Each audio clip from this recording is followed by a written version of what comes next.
Umbrellas are working overtime. Stormy weather sweeping through San Diego today. Just how much rain we'll see, and will it be enough to quench California's drought?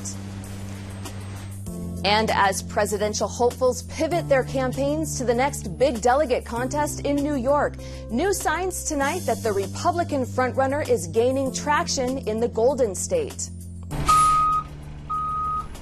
Can you imagine how this smells? Trash transformed into treasure, plus the challenges in growing support for composting in San Diego. KPBS Evening Edition starts right now.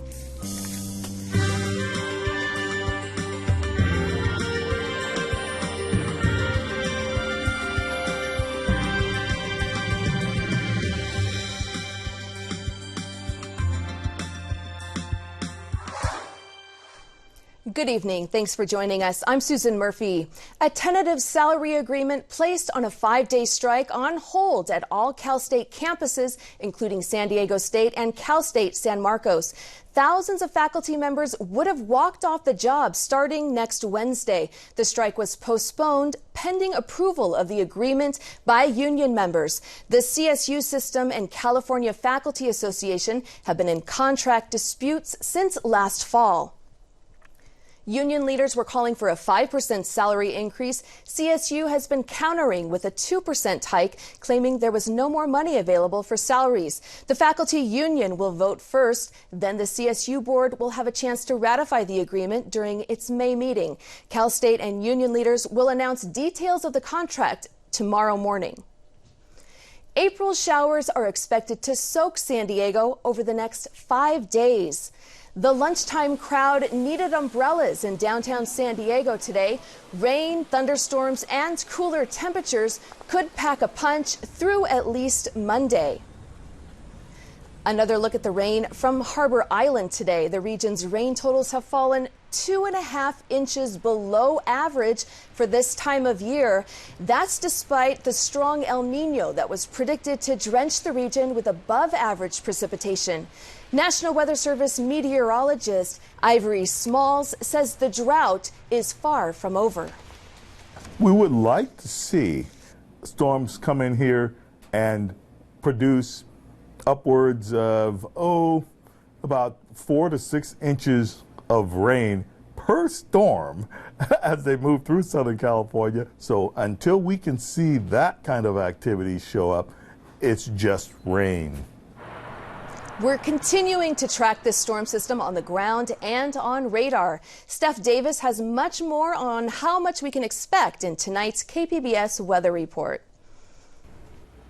Shaping up to be a rainy day across Southern California, and unfortunately the rain will last for the next several days. Satellite and radar blowing up here across the southern half of the Golden State. You'll notice all of this green, even some pockets of yellow, and that's an indicator of locally heavy rainfall. We could definitely see a couple of thunderstorms embedded in this rain as well, even small hail possible. So definitely want to exercise caution if you're doing any kind of traveling. We will see weather-related travel delays, but of course the rain very beneficial as much of California, including Southern California, still dealing with the drought. You want to keep those umbrellas handy if you're heading out tonight. We're looking at wet weather in Borrego Springs with an overnight low of 59 degrees. Temperatures in Mount Laguna falling back to the 30s. 50 and unsettled tonight in Ramona, rainy, and 48 in Alpine. Overnight low in Oceanside back to the mid-50s. 61 with wet weather to contend with tonight in San Diego. And as I mentioned, these showers will spread once again across Southern California for our Friday.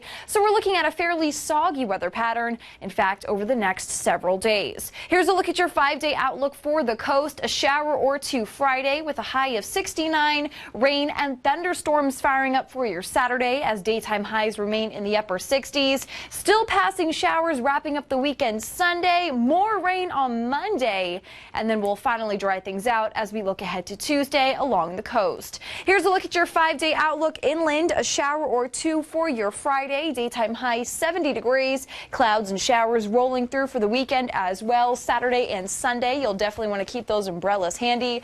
More lingering showers in store for the area Monday. And inland, we'll even see lingering clouds and showers extending all the way into your Tuesday. 5-day outlook for the mountains shows a similar pattern. Showers rolling through Friday, rain and thunderstorms Saturday. Could see some snow mixing in Sunday as temperatures overnight tumble back to the 30s. Clouds and showers Monday, finally drying things out and temperatures rebound as we look ahead to the day on Tuesday. Even the desert's going to catch some wet weather. Couple of showers for your Friday, high 81, partial sunshine Saturday with some rain rolling through. Rain impacting the area late day Sunday, cloudy with wet weather Monday, and even some spotty showers developing across the desert for your Tuesday. So definitely want to look for those umbrellas, keep them handy, and do watch for weather-related travel delays as we look ahead towards next week. Steph Davis, KPBS News. A bogus bomb threat prompted a security alert and evacuations at Naval Base San Diego today. This marks the 12th time since last fall. Naval Criminal Intelligence Services and BAE Systems first offered a $5,000 reward in February. They hoped someone would come forward with information that would lead to an arrest in the case. That reward still stands. Navy officials say most of the threats have been scrawled on portable toilets placed on piers over the last few months. This morning's discovery was also a written threat and also an apparent hoax. The U.S. Coast Guard and Navy this morning offloaded 14 tons of cocaine at San Diego's Broadway Pier. Crew members on board the Coast Guard cutter Berthoff seized the cocaine during 13 drug raids between January and March in the eastern Pacific Ocean. In one of the operations on March 3rd, the Berthoff tracked a submarine for 500 miles and eventually confiscated more than 12,000 pounds of cocaine. Several drug smugglers were also arrested and turned over to the Justice Department. A new report says there's been a drop in use of force by border agents. U.S. Customs and Border Protection says uses of force dropped by 26% in the last fiscal year. For the San Diego sector, the agency reports one incident involving a gun, 17 using less lethal devices such as batons or tasers, and 7 cases using other less lethal methods like offensive driving. The agency is now asking the private sector for suggestions about cameras that can be worn by agents or mounted to patrol cars. New questions tonight about taxpayer money spent by the Department of Homeland Security. A new report shows nearly $20 million was used to pay the salaries of more than 100 Homeland Security employees who were put on leave. This is over a 5-year period. The Government Accountability Office found many were placed on leave for issues from misconduct, fitness for duty, and security clearance investigations. The agency also found 68 workers ended up losing their jobs.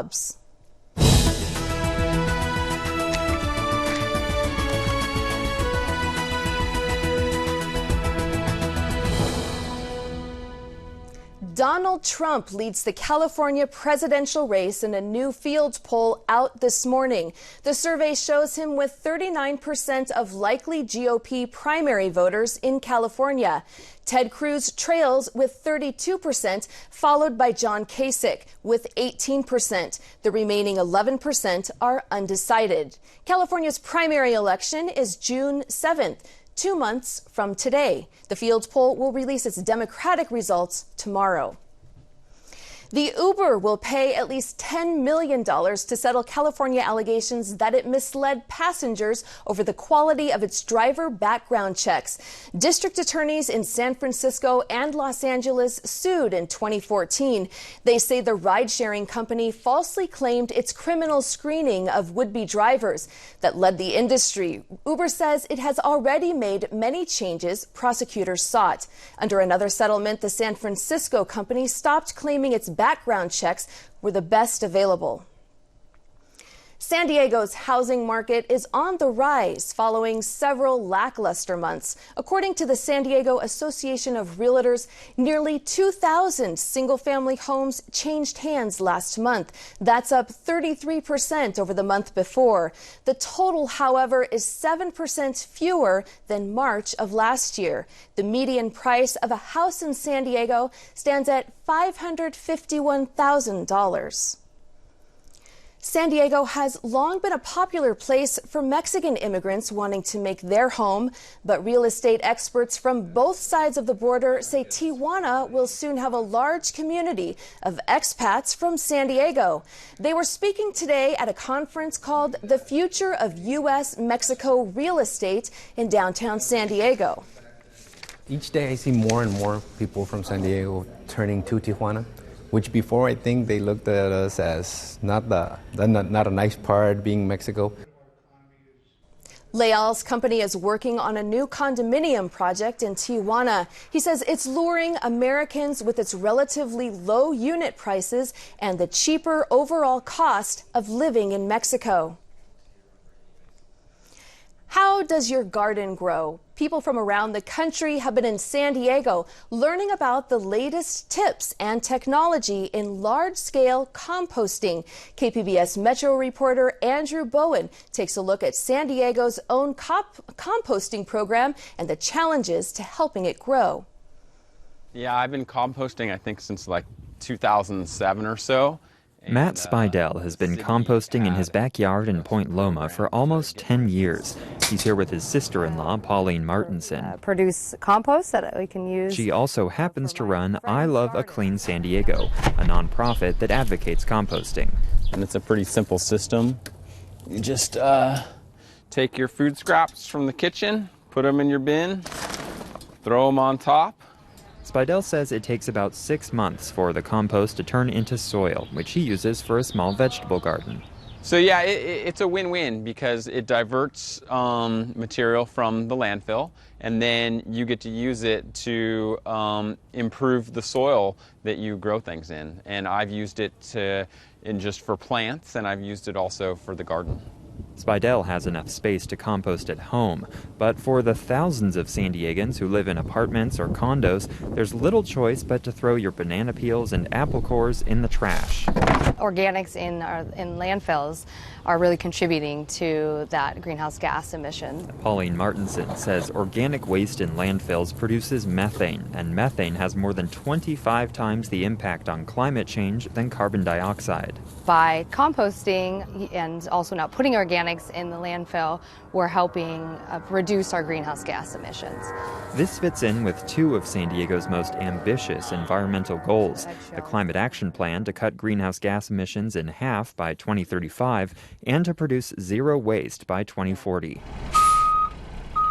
If you want to see the progress San Diego is making with composting, look no further than the greenery at the Miramar landfill.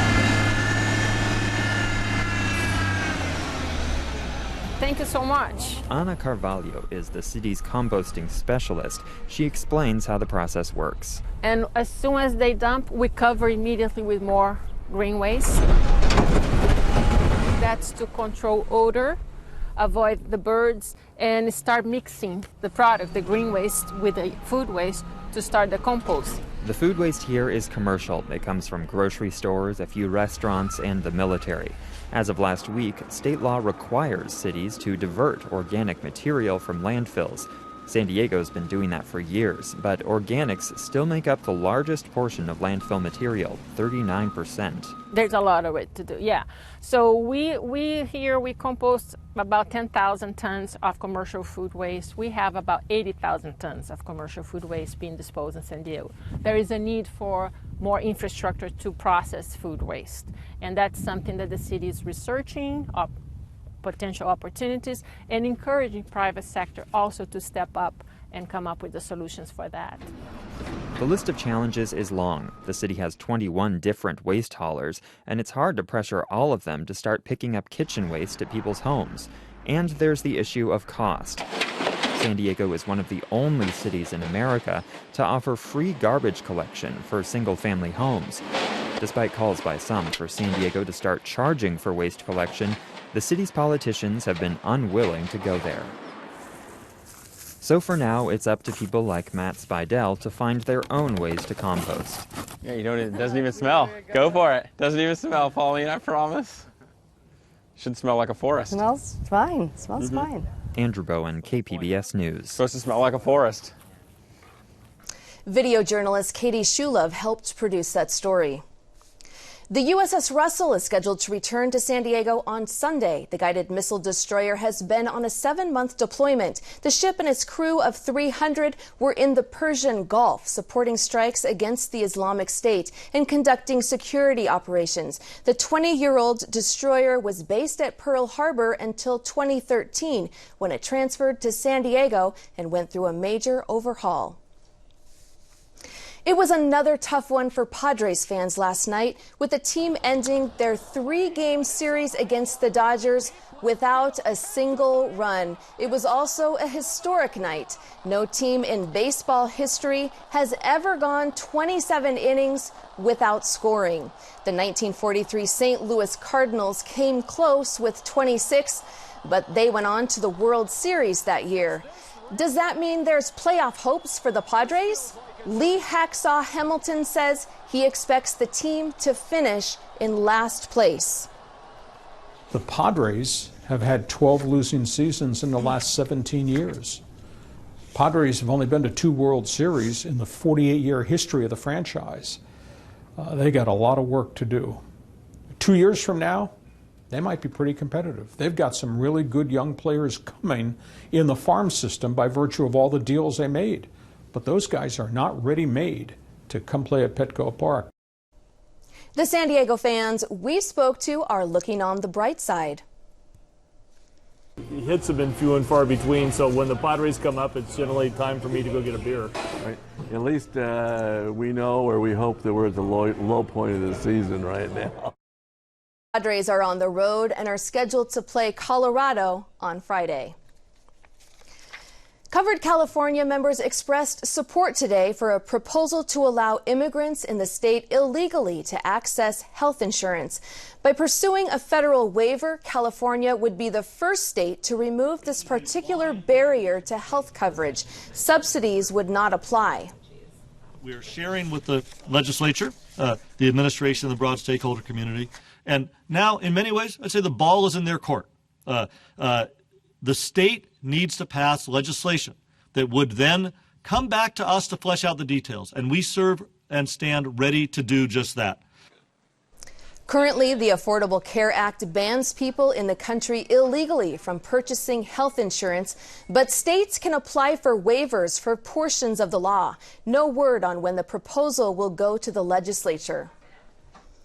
A new report shows 170,000 California children who are eligible for publicly funded preschool are not enrolled. That's because there are not enough spots for them.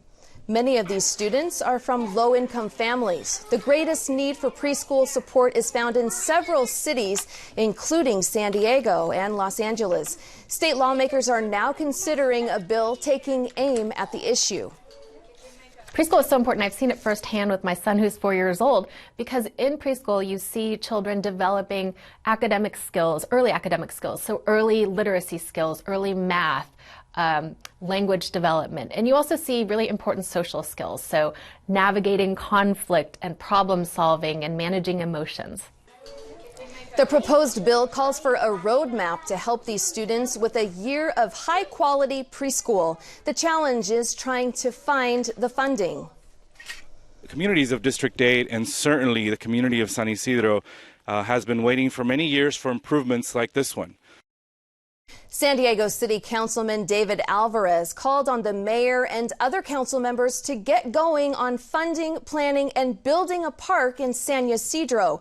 43 acres of land was donated to the city for the regional park 15 years ago, but the plan has been stalled since then. We are getting excited again because we want this to be a reality, not only a dream. Alvarez says San Isidro and Otay Mesa are park-deficient communities. The proposed Bayer Park could change that. The park plan includes sports fields, basketball courts, a skate park, trails, and bike paths. Straight out of Compton, the next generation of food activists. Associated Press reporter Tracy Brown shows us how they are fighting the food desert in Los Angeles, one block at a time. These South Central Los Angeles kids are working up an appetite. Okay, but this is just we got one. I know our food is like real because I see us picking up the food here. The non-profit group, A Place Called Home, aims to teach healthy eating habits. The fight against food deserts here is being championed by food activists like Ron Finley.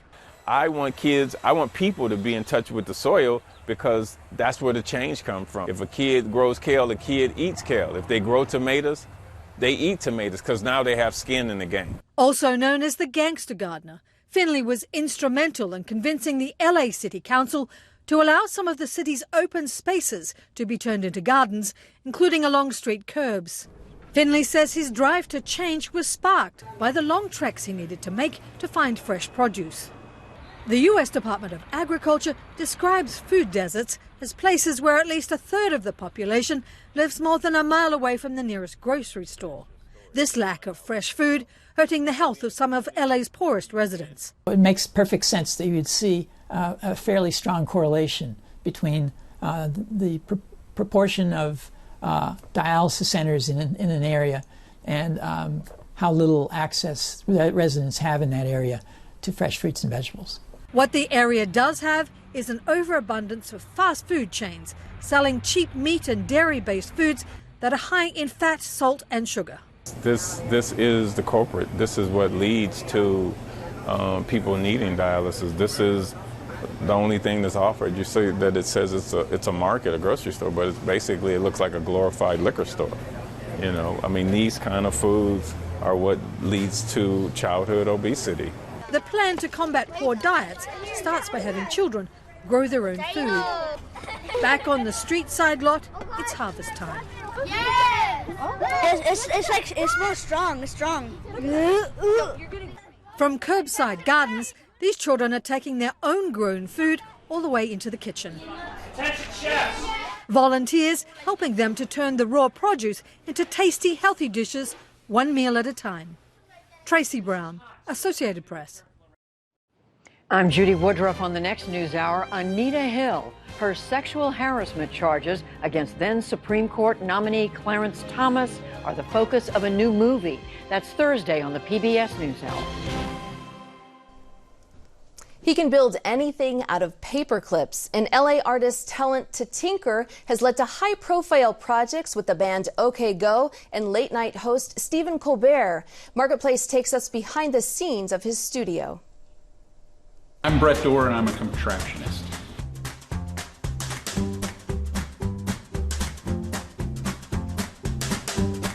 The way it happened was there's a band named OK Go. They are famous for their music videos, and I was put in touch with the lead singer of that band, Damien Kulash, and he was interested in doing a music video that was going to be a Rube Goldberg machine. And so I got involved with that, and that video ended up getting something like 50 million views on YouTube, and then that led to turning this into a practice.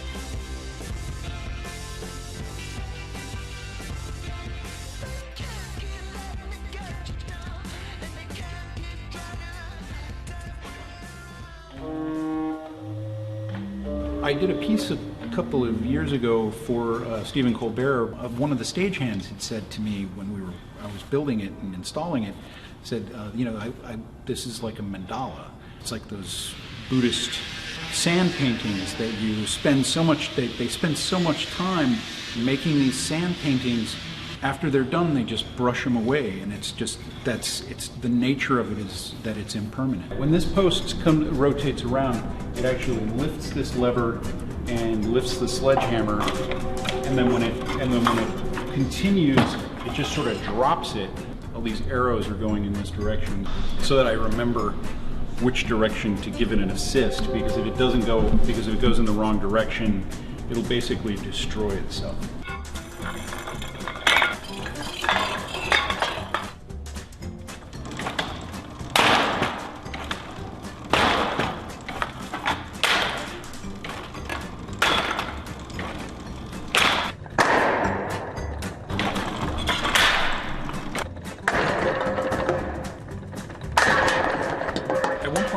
From Dun and Bradstreet that were sort of like, we're looking for King Volcano World Industries, and I was like, you've reached it. They were like, what is the nature of your business? And I was like, well, light manufacturing. You know, and it was like just me, and in a studio apartment with like a little shoebox full of tools and paper clips and stuff. And now it's sort of, in the last couple of years, it was sort of like, well, I need to actually create a company now. The projects have gotten bigger, thankfully, and so I need to have other people helping me working on that. Fire in the hole! That's been interesting, because how do you scale that? How do you make it still feel like it's your work? It's sort of interesting being kind of able to sort of think about yourself as being a participant in the economy. You can tune into Marketplace on KPBS Radio weekday mornings during Morning Edition, and also at 3 p.m. and 6:30 p.m. 3, 2, 1, Revelio!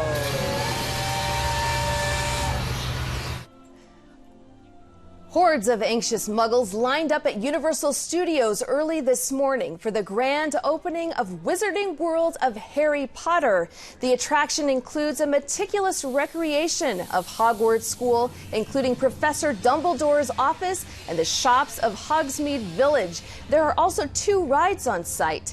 Thousands of visitors passed through the gates today, and park officials expect the park and traffic around the park to remain especially busy for the next few days. You can find tonight's stories on our website, kpbs.org/evening edition. Thank you for joining us. Have a great evening.